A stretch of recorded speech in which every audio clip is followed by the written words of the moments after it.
नमस्कार। जय जय राम, जय सिया राम, जय हो बागेश्वर धाम सरकार, जय हो हनुमान जी महाराज। मेरे प्यारे सभी दर्शकों, अगर आज की कहानी आप नहीं सुनी तो कभी कुछ नहीं सुनी, क्योंकि आज की कहानी जो बहुत ही जबरदस्त, हैरान कर देने वाली, साथ ही बहुत ही अच्छी ज्ञानवर्धक कहानी है कि एक राजा के उन सभी रानियों ने अपने ही औलाद को आखिर मौत के घाट क्यों उतार देती है। यदि आप इस कहानी के अंत तक बने रहते हैं तो बहुत कुछ ऐसी नई चीजें भी आपको सीखने को मिलेगी। तो चलिए हम लोग इस कहानी को बिना देरी किए शुरू ही कर देते हैं। तो बहुत ही पुराने समय की बात है कि एक राजा, जिस राजा के 7 रानियां थी, उस राजा के पास तो धन दौलत किसी भी चीज की कोई कमी तो थी ही नहीं। कमी थी तो बस एक औलाद की, क्योंकि उसकी कोई औलाद नहीं थी। 7 रानियां होने के बावजूद भी कोई भी रानी के माध्यम से एक औलाद नहीं दे सके। सातों के सातों रानियां बड़े ही परेशान थी।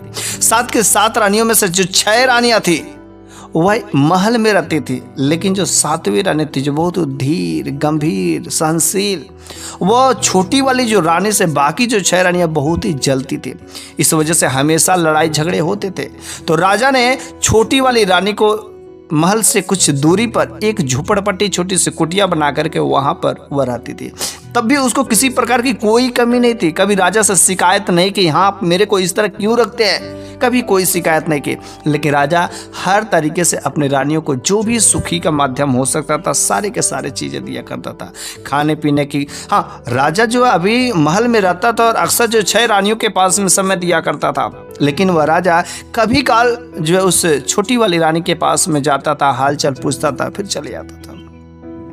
सारे के सारे रानियां जब औलाद नहीं दे सकी तो राजा बड़ा ही मायूस रहता था। हर बार प्रयास किया, हर उपाय किया, लेकिन कोई उपाय सफल नहीं होता है। किसी भी रानी से एक औलाद नहीं होती है। ऐसा लगता है कि मेरे नसीब में ही नहीं। राजा बेचारा बड़ा ही मासूम होता है, आखिर करे तो करे क्या, औलाद होगी तो होगी कैसे। तो किसी ने उसे राय दिया कि आप जंगल में जाएं और जंगल में एक साधु महात्मा है, अगर आप उनको प्रसन्न कर देते हैं किसी के तरीके से तो वह अगर खुश हो जाएंगे तो आपको औलाद अवश्य हो जाएगा। फिर वह राजा जंगल में उस साधु महात्मा को ढूंढने चले। ढूंढते ढूंढते ढूंढते एक जो है गुफा में पहुंचते हैं।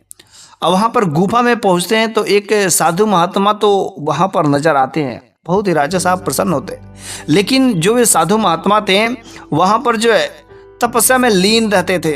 12 वर्ष तक तपस्या लगातार करते थे और 12 वर्ष तपस्या करने के बाद जो वो अपनी आंखें खोलते थे। और जिस समय राजा पहुंचने वाले थे उसी समय उनका जो है तपस्या पूरी हो गई थी और वह जो है एक पेड़ की छांव में आराम कर रहे थे। नींद लग गई थी और वह आराम कर रहे थे। भगवान के ध्यान में तो थे ही, लेकिन नींद लग गई थी, आराम कर रहे थे। राजा साहब ने कहा आखिर साधु बाबा को कैसे प्रसन्न किया जाए। तो बस साधु बाबा के पास में बैठ करके वे राजा साहब जो है उनके पैर को दबाने लगे, सेवा करने लगे। लेकिन तब तक को साधु बाबा की आंख खुलती है तो उन्होंने देखा कि एक युवक जो मेरे पैर को पता नहीं कब से दबाया जा रहा है, सेवा कर रहा है। आखिर इस बात का प्रयोजन क्या है। जब उन साधु बाबा की आंख खुलती है तो उससे पूछा कि अरे तुम कौन हो और यहाँ पर किस काम के लिए आए हो।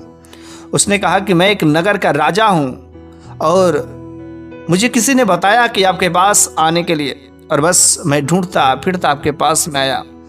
महाराज, मेरी कोई औलाद नहीं होती है, अगर आप कृपया कर देते, आप कुछ उपाय बता देते तो अवश्य मेरी औलाद हो जाती। साधु बाबा ने कहा अवश्य, ये जो साइड में है ना वहाँ पर कुछ दूरी पर जाओ और वहाँ पर एक आम का पेड़ है और उस आम के पेड़ पर से तुम जो है 2 बार जो हिलाना डालो को, जितने आम गिर जाएंगे तुम उन आनों को पकड़ करके लेकर के मेरे पास में आना। फिर वह राजा वहां से निकलता है और जिस तरफ साधु बाबा ने इशारा किया था वहां पर जाते हैं और एक आम जो है वाकई वहां पर पेड़ रहता है, उस पर काफी ढेर सारे फल भी लगे होते हैं। तो राजा साहब ने तुरंत एक पेड़ की डाल को पकड़ता है और खूब जोर से हिलाता है। लेकिन जब पहली बार हिलाता है तो 6 आम गिरते हैं।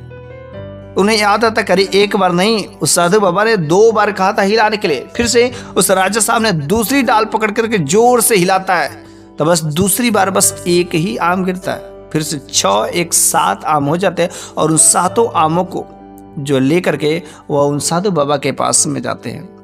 साधु बाबा ने कहा कितने आम गिरे। उन्होंने कहा कि 7 आम गिरे।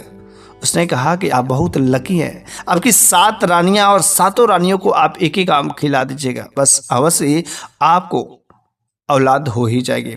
और राजा बड़ा ही प्रसन्न होकर के घर पर लाते हैं और 6 को 6 रानियां जो महल में रहती है उनको एक एक आम दे देते हैं। और जो एक वाला आम रहता है, जो गरीब कुटिया में रहती, तो वह कहते हैं कि अभी शाम को जाएंगे या किसी से भिजवा देंगे, लेकिन वो टेबल पर ही रखा रह जाता है। लेकिन बाकी जो 6 रानियां जो महलों में थी, उन एक एक आम को उस रानियों को दे देते हैं और कहा कि इसको खा लो और तुम लोग गर्भवती अवश्य हो जाएंगे। तो वे रानियां जब आम खाने की बात की थी तो उन्होंने बड़ा शक हुआ कि पता नहीं किसके पास से लेकर के आए, और क्या भला कोई आम खाने से गर्भवती हो सकता है? ऐसा बिल्कुल ही नहीं हो सकता। राजा साहब का दिमाग घूम गया है। अरे कहीं कुछ नहीं होने वाला। 6 के 6 रानियों को शक में आ गए, कहीं किसी टोना टोटकानों को करवा के नहीं लाए, हम लोगों को मारने का प्लान तो नहीं है।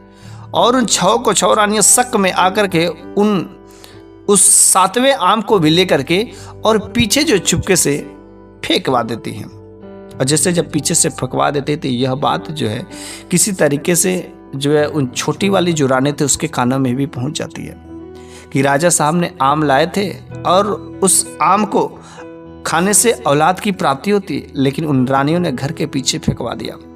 फिर जो छोटी वाली रानी ने एक दाई को बुलाती है और उस दाई से कहा कि जाकर के चुपके से रात्रि के समय में देखना क्या घर के पीछे कहीं पर कोई आम फेंका गया है क्या।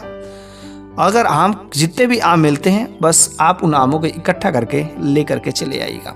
फिर वह दाई रात्रि के समय में जाती है तो वास्तव में वहाँ पर इधर उधर जो आम फेंके हुए रहते हैं और वह उन आमों को इकट्ठा करती थे। पूरे के पूरे 7 आम थे।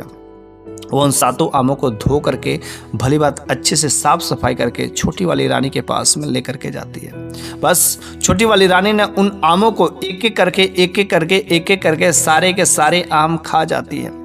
जो सारे के सारे आम खा जाती है तो बहुत ही प्रसन्न होती है कि शायद अब तो औलाद हो जाएंगे। अब मेरे पति परमेश्वर, मेरे राजा साहब जो हमेशा औलाद बिना वंचित रहते, अब तो उन्हें औलाद होकर के ही रहेंगे। जो उन 6 रानियों ने समझ नहीं सका और शायद मेरे ही माध्यम से अगर एक औलाद भी बस हो जाए तो बस मेरे राजा साहब का वंश आगे बढ़ेगा। बहुत ही खुशी हुई। कुछ दिन बीत जाते हैं और कुछ दिन बीतने के बाद वह छोटी वाली जो रानी जो है उनके जीभ में चलने लगा, उनके शरीर में अजीब दर्द होने लगा। उसी समय तत्काल जो है दाई आती है और दाई जब चेक चाक करने के बाद शरीर की हालत देखने के बाद उसे शक होता है कि कहीं रानी आप गर्भवती तो नहीं हो गई। और वास्तव में ये बात सत्य ही हो जाती है कि छोटी वाली रानी गर्भवती हो जाती है। लेकिन धीरे धीरे यह बात जो है उन रानियों को भी पता चल जाती है। राजा साहब को भी पता चल जाता है कि मेरी छोटी वाली रानी गर्भवती हुई है। राजा साहब बड़े ही प्रसन्न होते हैं कि चल ठीक है, कोई रानी गर्भवती हुई ना, अब तो मेरे को औलाद होंगे ही होंगे। और जो 6 की 6 रानियां थी ना, जब उन लोगों को पता चलता कि छोटी वाली रानी जो गरीब है, जो झोपड़पट्टी में रहती है, वह गर्भवती है, अगर वह औलाद का जन्म दे दी तब तो राजा साहब उसकी बात मानने लगेंगे। वह हम लोगों को समझेंगे नहीं, यहाँ पर हम लोगों के साथ नहीं रहेंगे, वह उसी को अपने रानी में बना करके रखेंगे, वह अपन उसी का हर बात मानेंगे, हम लोगों को घर से बाहर निकाल देंगे। ऐसे जो 6 की 6 रानियां थी अलग अलग प्रकार की बातें जो सोचने लगी, विचार करने लगी कि अब तो हम लोगों का कुछ नहीं हुआ, किसी न किसी तरीके से कोई चाल चलनी ही पड़ेगी। फिर जो छोटी वाली रानी के पास में दाई रहती थी ना, तो एक बार 6 के 6 रानियों ने उस दाई को बुलवाते हैं और दाई को बुलवा करके कहा कि मैंने सुना है कि छोटी वाली रानी गर्भ से है। उस दाई ने कहा हाँ, आपने जो कुछ भी सुना बात सत्य है। तो 6 की 6 रानियों ने कहा कि अगर मैं तुमसे एक काम कहूँ करने को तो करोगी, इसके बदले जो तुम कहोगी वो सारे के सारे मुँह मांगे हम लोग रकम देंगे। उसने कहा ऐसा कौन सा काम है? उसने कहा जिस रानी की तुम सेवा कर रही हो, उस रानी के गर्भ में जो बच्चा पल रहा है, अगर उस बच्चे को तुम मार दोगे तो जितनी रकम चाहोगे उतनी रकम हम तुम्हें देंगे, सोने चांदी देंगे। फिर वह जो दाई जो है लालच में आ जाती है और उसने फैसला ले लिया कि हाँ, छोटी वाली रानी के जो गर्भ से औलाद होगी उसको किसी न किसी तरीके से मार ही देंगे। और फिर वो उस लालच के चक्कर में आकर के उस रानी के पास में आ जाती है, सेवा करने लगती है, हर चीज़ का व्यवस्था करती है, लेकिन आखिर अंत समय हो ही जाता है। इधर जो राजा साहब बड़े ही प्रसन्न थे कि मेरी औलाद होगी। समय जो पास में आ गया और 9वां महीना चढ़ भी गया और आखिरी समय आ भी गया कि जिस समय छोटी वाली रानी का जो बच्चा देने वाले समय आ गया, डिलीवरी का समय आ गया। और जब डिलीवरी हुआ तो छोटी वाली रानी के गर्भ से 7 बच्चे पैदा हुए, जिनमें से 6 पुत्र थे और 1 पुत्री थी। वह दाई भी बड़ी हैरान रह जाती, 6 पुत्र और 1 पुत्री, लेकिन इतने सारे औलादों को जन्म देने के बाद उस रानी का तबीयत काफ़ी बिगड़ जाता, बेहोश हो जाती, मूर्छित हो जाती है। और बस इसी का फायदा उठा करके यह जो दाई जो पैसों की लालच में आकर के मारने का फैसला किया था, वह उन बच्चों को एक कपड़े में बांध करके और ले जा करके खेत में फेंक आती है। जब खेत में फेंक आती है तो वह सोचती, करे बच्चे हैं, छोटे छोटे बच्चे, अभी तो नवजात शिशु है, तड़प तड़प के मर जाएंगे। और बस जब रानी को होश आएगा तो कह देंगे सारे के सारे बच्चे मरे हुए निकले। बस कुछ समय बाद जब उस रानी की आंख खुली तो उन्होंने कहा, मेरे बच्चे कहाँ पर है, कहाँ पर है मेरी औलाद। तो उस दाई ने एक कपड़े में कुछ कपड़े बांध करके और उसको खून से लथपथ बना दिया था और आंखों में आंसू लेकर के मासूम होकर के बैठी थी। वह तो रानी उठी और कहीं करे, मेरा बच्चा कहाँ है, मेरा बच्चा कहाँ है, मेरा बच्चा कहाँ है। बस दाई ने बहाना बना दिया, कहा कि रानी मैं आपसे बताऊं क्या, आपसे छुपने छुपाने वाली बात क्या है, आपके बच्चे तो पैदा हुए लेकिन सारे के सारे बच्चे मरे हुए थे। देखिए मैंने आपके सामने पोटली बना करके रखा है, अब भला इन मरे हुए बच्चों को आप क्या देखना चाहेंगे, इनका मरा हुआ बच्चे का मुंह देखना जो अशुभ होता है, इसलिए अब आपको तो संतोष करना ही पड़ेगा। बस वह रानी भी बड़ा ही दुखी होती है। राजा साहब को भी यह बात पता चल जाती है कि जितने भी बच्चे पैदा हुए सारे के सारे मरे हुए थे, बड़े ही दुखी होते हैं। और फिर वह पोटली को ले जाकर के फेंक देती है, खोल करके एक एक कपड़े को इधर उधर फेंक देती, नदी में बहा देती है। इधर जब उन 6 के 6 बच्चों तथा 1 बच्ची को जिस किसान के खेत में फेंक करके आई थी, उस किसान उस समय अपने खेत पर जाता है, लेकिन जब अपने खेत पर जाता तो क्या गजब का चीज देखता कि वहां पर तो 6 बच्चे और 1 बच्ची किसी ने रख करके चला गया। वह उन बच्चों को देखता कि रो रहे, एक नहीं पूरे के पूरे 7 बच्चे। वह उन बच्चों को लेकर के अपने पत्नी के पास में जाता है और कहता कि देख प्रिय, अरे भगवान ने तेरी विनती सुन ली, तेरी कोई औलाद नहीं थी ना, तो हमेशा भगवान से प्रार्थना करते थे कि मेरी कोई औलाद, मेरी बच्चे नहीं है, और देख आज भगवान ने सुन लिया, आज 1 नहीं 2 नहीं 3 नहीं बल्कि पूरे के पूरे 7 औलादे तेरे को दिए, 6 बच्चे और 1 बच्ची। कितनी खुशी की बात है। और किसान की पत्नी भी बड़ा ही खुश होती है, बड़ा ही प्रसन्न होती है। इधर जो दाई थी वो उन रानियों को बता देती है कि आपने जो काम कहा था वो काम हो गया है, अब बच्चे मर गए हैं। कुछ दिन बीत जाते हैं, वह बच्चे धीरे धीरे बड़े होने लगते हैं, और जब बड़े होते हैं तो अब तो वह किसान के घर पर खेलते हैं। किसान के खेत पर जाकर एक कुआं रहता है, उसी कुआं पर बैठ करके अक्सर जो वह बच्चे खेला करते थे। लेकिन ये बात धीरे धीरे पता चल जाती है उन रानियों को कि जो 6 के 6 बच्चे और 1 बच्ची पैदा हुई थी, वह दाई ने फेंका, मारा नहीं था, बल्कि खेत में रखा था और उस किसान ने पाया था। और फिर उस दाई को बुलाकर जब उन रानियों ने पूछा तो कहा कि क्या तुमने उस बच्चे को मारा नहीं था। उसने कहा नहीं नहीं, मैं भला उन बच्चों को मार करके पाप की भागीदारी इतना नहीं बन सकते, इसलिए मैंने उनको खेत में फेंक दिया, वे लोग अपने आप ही मर जाएंगे, इसलिए मैंने मारा नहीं। और शायद वह किसान उन बच्चों को इस समय पाल रहा है। वह 6 की 6 रानियां बड़ी ही दुखी होती है और उस दाई को डांट लगाती है कि आखिर तुमने क्या काम किया। अब किसी भी तरीके से अगर तुम उन बच्चों को खत्म नहीं की तो सोच लो तुम्हारी खैरियत नहीं है। बस वह अपना जान बचाने के चक्कर में फंस जाती है और फिर वह उन बच्चों को मारने के लिए जाल बिछाना शुरू कर देती। वह अब डेली जाती है उन बच्चों के साथ, जब बच्चे उस खेत पर कुएं के पास में खेलते हैं तो वह उन बच्चों के साथ में खेलती है। और जब उन बच्चों को पूरा का पूरा अपने जाल में फंसा लेती है तो वह एक दिन क्या करती है, मीठी रोटी बनाती है। और मीठी रोटी जब बनाती है तो उससे मीठी रोटी में जहर भी मिला देती है। और जब जहर मिला करके उस दिन ले जाती है और उन बच्चों को 7 के 7, जिसमें से 6 बच्चे और 1 बच्ची को वह जहर वाली रोटी को खिला देती है। और बस जहर वाली रोटी दे करके वह तो वहाँ से 9 2 11 हो जाती है। और बस कुछ ही समय में होता क्या है कि 7 के 7 बच्चे जमीन पर लेट जाते हैं, मर जाते हैं। इधर जब वह किसान और किसान की पत्नी को पता चलता तो बहुत ही दुखी होते हैं। आखिर ये कौन किया, इसने ऐसा काम करमात कौन किया, क्या हो गया मेरे बच्चे को, आखिर मेरे बच्चे के साथ में इसने जहर वाली रोटी कौन दिया, किसने दिया, किस तो मेरे बच्चों से दुश्मनी थी। क्योंकि जहां पर बच्चे मरे पड़े थे उसके बगल में वह जहर वाली रोटियां भी रखी हुई थी। किसान बड़ा ही दुखी हुआ और वो किसान को किसी ने कहा कि तुम्हारे बच्चों को जीवनदान वह जंगल में साधु बाबा जो रहते ना, अगर उसके पास चले जाओ उनके पास, तो अवश्य वह जो है तुम्हारे बच्चों को जीवन दान दे सकते हैं। बस वह किसान भागा भागा भागा जंगल में ढूंढने लगा, और जंगल में ढूंढते ढूंढते आखिर वे साधु बाबा मिल जाते हैं। तुरंत वह जाता है, किसान उन साधु बाबा के चरणों में गिर जाता है और तुरंत गिलगिलाने लगता है कि मेरे बच्चों को बचा लीजिए, मेरे बच्चों को बचा लीजिए। तुरंत वह साधु बाबा सारे के सारे चीज समझ जाते हैं कि बच्चा इसका नहीं है, बल्कि उसी राजा का है जिस राजा ने मेरे पास में आया था, और इस बच्चे को बचाना मेरी जिम्मेदारी है। फिर वह साधु बाबा ने तुरंत एक शीशी में अपना उंगली काटा, और उंगली काट करके कुछ जो खून, कुछ ब्लड उस शीशी में भर करके उस किसान को दे देता। कहता कि जल्दी जा और अभी तुरंत उन 7 के 7 बच्चों के ऊपर एक एक बूंद मेरे खून का कतरा छींट देना, तुरंत बच्चे उठ जाएंगे।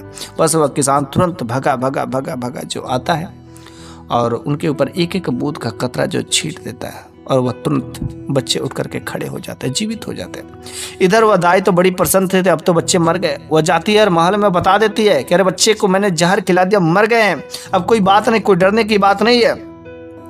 लेकिन हुआ क्या, रानियां तो बड़ी प्रसन्न होती हैं, लेकिन कुछ समय बाद फिर से पता चल जाता है कि अरे वे बच्चे फिर से जीवित हो गए, जीवित हैं, खेल रहे हैं, कूद रहे हैं। फिर से उन 6 रानियों को जब पता चलता है कि वो बच्चे मरे नहीं, फिर से खेल रहे, फिर से दाई को बुलाती है, फिर से डांट लगाती है, अरे तुम क्या कर रही हो, हम लोगों के साथ मजाक कर रही हो, किसी न किसी दिन मेरी पोल खुल जाएगी, क्या तुम चाहती हो। वह दाई भी बड़ी हैरान रह जाती कि मैंने तो उन बच्चों को जहर देकर के मार दिया था, लेकिन क्या हो गया, कैसे आखिर हुआ। पर फिर से वह दाई जो प्लान बनाने लगती है अपनी जान बचाने के लिए, कहती कि चाहे जैसे भी हो इन बच्चों को अपने रास्ते से हटाना ही पड़ेगा। फिर जो है वो जो उन बच्चों के साथ जो है टाइम पास करना शुरू कर देती, बल्कि बच्चे जानते थे किसी दाई ने मेरे को जहर वाली रोटियां खिलाई थी।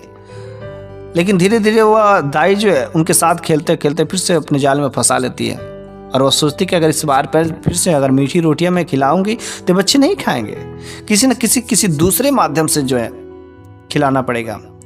फिर जो वह दाई उस दिन जो है लड्डू बनाती है, लड्डू, और उस लड्डू में जहर मिला करके उस कुएं पर रख देती है, और कुएं पर रख करके चली जाती है। बहुत ही खूबसूरत सुगंधित जो लड्डू रहते हैं, और जब बच्चे खेलते खेलते उस कुएं के पास में आते तो वहां पर देखते करे कुछ लड्डू पड़े हुए हैं, और कितने अच्छे दिख रहे, कितने सुगंधित पता चल रहा है।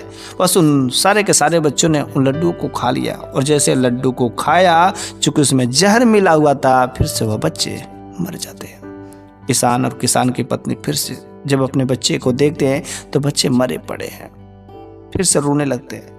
लेकिन फिर से इस बार भी किसान उस साधु बाबा के पास भागा भागा जाता है, और जब भागा भागा जाता तो साधु बाबा ने कहा अब मैं तुम्हें कुछ नहीं कर सकता, अब मैं तुम्हारे बच्चों को जीवन दान नहीं दे सकता, तुम अपने बच्चों को लाश जो भी थी उनको लेकर के मेरे पास में आओ। मरता बेचारा क्या ना करता, वह किसान अपने साथ के साथ बच्चों को लाश को लेकर के वह साधु बाबा के पास में जाता है और कहता है जानते हो इन 7 के 7 बच्चों के लाशों को हमें समाधि देनी पड़ेगी, यहाँ पर जो 8 गड्ढे खोदे जाए। उसने कहा 8 गड्ढे क्यों, उसने कहा 7 जो इन बच्चों की लाश और 8वें में मैं जो है दफन होऊंगा, मेरी समाधि मेरे के ऊपर मिट्टी डाल करके दफन कर देना, और देखना कुदरत की करिश्मा, ऊपर वाले की करिश्मा ऐसी होगी कि जो इसके साथ किया है अवश्य कुछ ही दिनों में पता चल जाएगा। फिर जो है 7 बच्चे उस 7 गड्ढे में, और एक अलग गड्ढा जिसमें वो साधु बाबा अपने आप को समाधि ले लेते हैं। फिर जो है कुछ दिन बीत जाते हैं, और जब कुछ अरसे बीत जाते हैं तो वहाँ पर 7 के 7 जो बच्चे थे तो 6 पर से क्या निकलता है, आम का पेड़, और एक पर गुलाब का फूल और एक पर चमेली का फूल जो है निकलता है। और वह आम के पेड़ छोटे ही छोटे थे, लेकिन बहुत ही सुंदर सुनहरे सुनहरे फल जो लगे हुए थे, जिसे देख करके वाकई कोई भी हैरान रह जाता। जो बहन थी उस पर जो गुलाब का फूल, और क्या गजब के, ऐसा फूल तो कभी किसी ने देखा ही नहीं दे। और जो चमेली का फूल था वह भी बहुत ही खूबसूरत, कोई भी देखता तो वास्तव में मोहित हो जाता। उसके वजह से अगल बगल का वातावरण इतना सुगंधित हो गया था कि कोई भी देख करके मोहित हो जाता। और उसी समय उस राजा के दरबार में कोई जो उस रास्ते से गुजरता है, लेकिन जब उस गुलाब को फूल को देखता है तो वास्तव में इतना बड़ा गुलाब का फूल, कितना गजब, कई सारे गुलाब के फूल, वह उन गुलाब के फूलों को देख करके मोहित हो जाता है। और जब मोहित हो जाता है तो वह उन गुलाब के फूल को तोड़ने के लिए जाता है। लेकिन जैसे गुलाब का फूल तोड़ने के लिए जाता है, वह गुलाब का फूल की डाल जो ऊपर हो जाती है वह उसकी पहुंच से दूर हो जाता है और वह तुरंत आवाज आती है कि भैया भैया बताओ, क्या मैं इनको फूल तोड़ने दूं? तो वे सब भाई बोलते कि नहीं, अरे हमसे क्या पूछ रही हो, बगल में जो तुम्हारे बाबा हैं उनसे पूछ लो। फिर से वह बाबा ने कहा नहीं, इस फूल को तोड़ने का केवल जो है तुम्हारी हकदार माँ ही तोड़ सकती और कोई नहीं तोड़ सकता। काफी प्रयास करते हैं, बात सुनते हैं और बात सुन करके तुरंत वे सब डर करके भाग जाते हैं। और भगे भगे भगे जब जाते हैं तो राज दरबार में राजा साहब को बताते ऐसी सी बात है। वह राजा साहब अपने सैनिकों के साथ में आते हैं और जब अपने सैनिकों के साथ में आते हैं तो राजा साहब भी उन फूलों को, उन आमों को देख करके बड़े ही मोहित हो जाते हैं। उनके भी मन में उस फूल को तोड़ने का जो आशंका जग जाती है और वह तुरंत वे भी उन फूलों को जब तोड़ने के लिए जाते हैं तो फिर से वह फूलों की डालें ऊपर हो जाती है। फिर से अंदर से आवाज आती है, भैया भैया क्या हम अपने पिता को फूल को तोड़ने दें? उसने कहा बाबा जी से पूछ लो। बाबा ने कहा नहीं नहीं, तुम केवल इन फूलों को हकदार वाली माँ ही तोड़ सकती है। वे राजा साहब बड़ा ही इस बात को सुनकर के हैरान हो जाते कि आखिर यहाँ से मेरे को पिता कहने की आवाज क्यों आ रही है? आखिर मैं इनका पिता कैसे हो सकता हूँ? मेरे तो कोई औलाद ही नहीं थी, आखिर ये कैसे पिता हो गए? तो उन्होंने कुछ बात समझ आई कि आखिर जो साधु बाबा थे, आखिर साधु बाबा गए क्या और किस बाबा की बात याद आ रही है? कहीं ना कहीं मेरी रानियां तो इस बच्चे को जन्म नहीं दिया ना, और आज इन लोगों के साथ में ऐसा हो गया। फिर वह जो राजा साहब 6 के 6 रानियों को लेकर के आते हैं। जब 6 के 6 रानियां वहां पर जो है फूलों को तोड़ने के लिए जाती है तो फिर से वही आवाज आती है, पहली रानी फिर से वही आवाज आती है, केवल हकदार माँ ही तोड़ सकती। दूसरी ने भी कोशिश किया, तीसरी ने भी कोशिश किया, चौथी, पांचवी, छठी ने भी कोशिश किया, लेकिन किसी ने भी फूल और आम या चमेली का फूल तोड़ने की कोशिश की तो कोई भी सफल नहीं हुआ। और बस उसको देख करके मोहित होती रही, लेकिन फूल हासिल नहीं होता। फिर उस राजा साहब को अपनी सबसे जो गरीब जो छोटी रानी थी उसको याद आता है। वह उस रानी को बुला करके लाते हैं और जब वो रानी आती है और उन फूलों को तोड़ने के लिए जाती हैं तो वास्तव में जो चीजें वहां पर होती है राजा साहब और रानियां भी देख करके मोहित हो जाती है, देख करके हैरान हो जाती है। जितने भी सारे गुलाब के फूल थे, सारे के सारे गुलाब के फूल वह जो उस रानी की तरफ झुक जाते हैं, छेक लेते हैं, सारे के सारे उनको तोड़ने के लिए उनकी तरफ झुक जाते हैं।